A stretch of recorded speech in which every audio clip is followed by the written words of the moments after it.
I tried to explain that my phone went flat, but he then went on screaming about how could I cheat on him. I was baffled. Why would he think that? I tried to explain the night's events, but I kept getting cut off.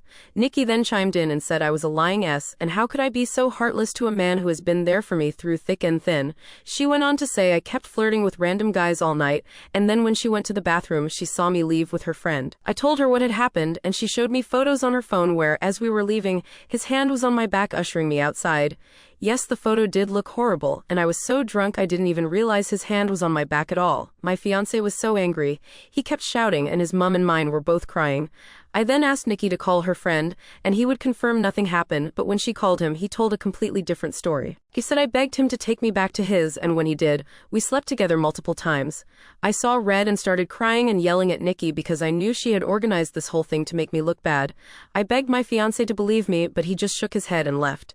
When everyone had cleared out, my mother slapped me across the face and told me to get out.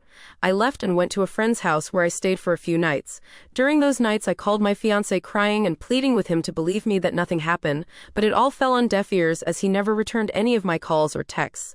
My mum texted me and told me she was kicking me out and that she couldn't believe I would do such a thing, and a lot of hurtful other slurs I don't think I could repeat here. She didn't even give me time to get my things as she threw everything out. I was now homeless. None of my family would take me in, as they chose my fiancé and mother's side. I was homeless and single in less than a day and a half. My entire world had been taken away because of Nikki's lies. Now for weeks I tried everything to get my fiancé back and my family. The limit for me, though, was when Christmas time had come and I went over to my mother's house to try and reconcile. I was sleeping from couch to couch during this time. When I got to my parents' house, I knocked on the door but no one answered.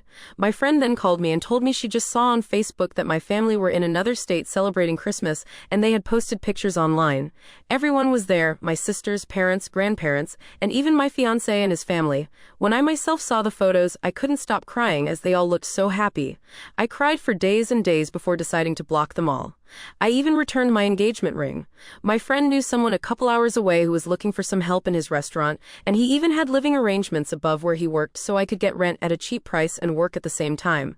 I wanted to start over with my life, as it hurt me that no one took my side and they all left me to fend for myself. I was able to move pretty quickly and was doing well. The apartment was tiny and I had to work 10+ hours almost every day, but I was able to save a lot of money. I am not living in the apartment anymore. I was able to rent a much nicer condo, but I am still working at the restaurant as assistant manager.